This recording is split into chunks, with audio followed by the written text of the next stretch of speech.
is coming in best prepared ever been for the U.S. Open. But frankly, when you watched him play, he appeared to be a little heavy in the middle. He didn't move as well as you would expect him to move, and he seemed almost confused on the court. And it made me think that he wasn't as prepared as he thought he was. As a result, he didn't have a lot of confidence. And when things didn't go so well, and this youngster kept hammering him, he got worse and worse. Well, Engqvist, really an unknown to most of the tennis fans, but had been an outstanding junior, won the Wimbledon championship at age 18, and had not done much in the pros except the week before. Suddenly he had won himself a tournament and was a presence with some confidence, and I think that bothered Andre Agassi as well. We're going to join it in the final set of the match after Engqvist had won the first two sets. Here they were in the fifth as Agassi had battled back gamely, as you can see, but now it's at 2-5, and Agassi serving to try and stay alive. One would have thought the nerves of Stadium Court and this opportunity for Engqvist might have gotten to the youngster, but that was not the case. Andre Agassi had never won a match from two sets down before, and I agree with you, Tim. I really thought that Agassi should have won this one after he captured the fourth set. But his big problem, really, as Tony says, he wasn't confident enough to be aggressive. He's trying to become a thinking man's player under his new coach, Pancho Segura, which is fine, and I think Andre Agassi should become a headier player. Thomas Engqvist, a 19-year-old from Sweden, who's got a terrific serve and a big forehand as well. He was dictating the play. He was deciding the points, much more so than Agassi. He had everything to gain and nothing to lose, too, which is in his favor.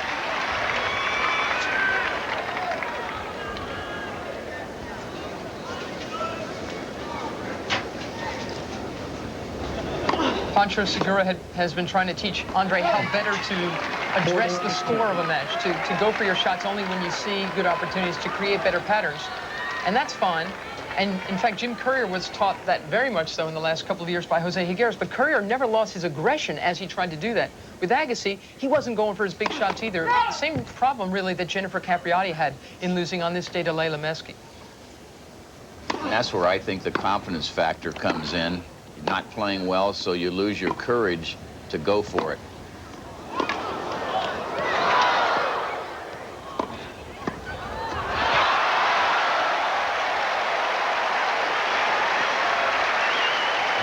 They showed a lot of confidence with shots like that. Much more comfortable in this fifth set situation than you might expect. Awfully good hands right there off a hard-hit ball that was low, and he just kills it, lets the racket head die. It's almost like a bunt in baseball. That's a real clay court volley, isn't it? Yes, indeed. A lot of clay courters play that sort of a shot and worked well for Engqvist.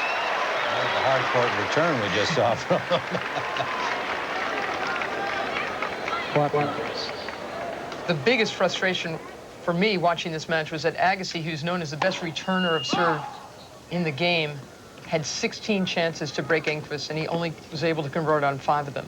And his own serve failed him.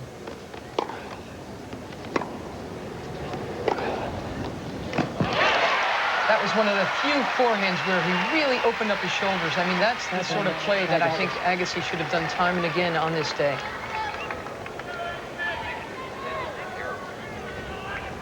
Fighting for his life, Agassi. Thank you.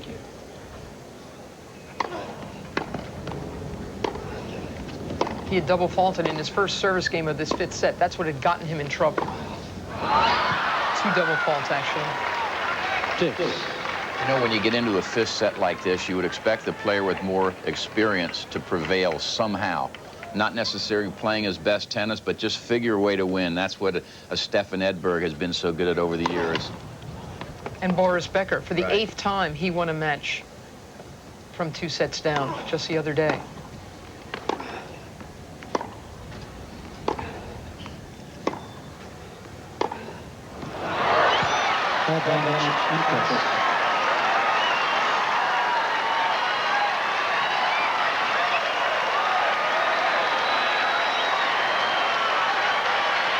Match point.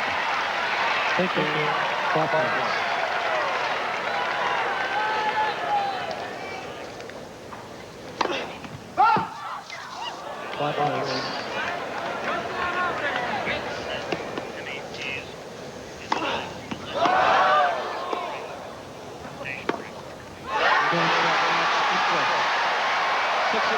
Pretty courageous shot right there to finish it off. 6-2. Well, Engqvist has gone on to win a second-round match against a lesser opponent and is leading in his match today as well. And here's how the draw looks right now with, of course, the missing Agassi. It's an interesting section of the draw. I really thought going in that the men's side was very bottom-heavy because San but conventional. So while the rest of the world considers spring to be a time for new beginnings, Agassi's season of change is summer. Armed with a new coach and a new attitude, the showman from Las Vegas finds himself at a crossroads in his career. I definitely feel a sense of urgency, but I definitely don't have a sense of panic. I mean, you know, I don't feel like, you know, things need to happen now. If they don't, you know, what then? I feel like it's a time that, you know, I got to decide bottom line, what it is I want.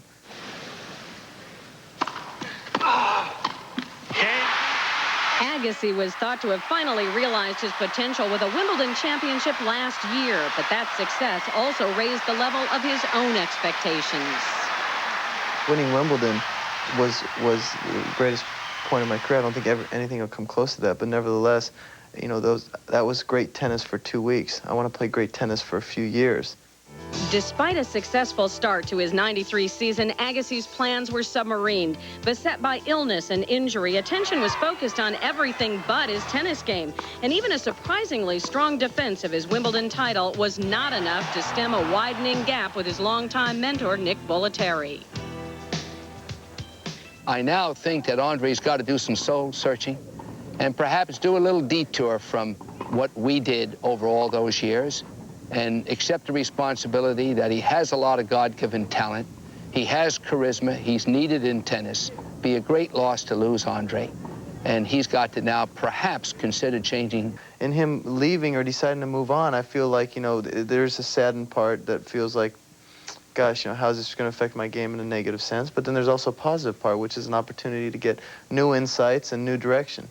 Tennis guru Pancho Segura was enlisted to lead Agassi back to his previous form and beyond, hopefully passing along the traits that made him a great champion. I think my main job is to see the Andre Agassi doesn't beat himself, that he plays key point much better. What I want Andres to concentrate on when he's on top, be the killer, be aggressive. I think it's worked out tremendously well, and I'm making great strides, and it's an exciting stage in my career. You know, in a lot of ways, I feel like I'm starting over, and it's an encouraging thought to me, actually.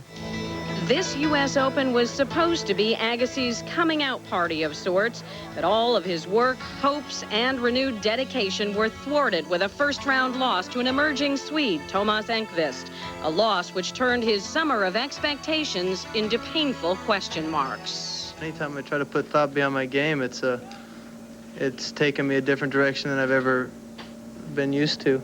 You know, it's a big debate in my mind. You know, how much do I just rely on instincts, and how much do I really have a clue as to what I'm doing? You know, I mean, I think either way I should win a match like this.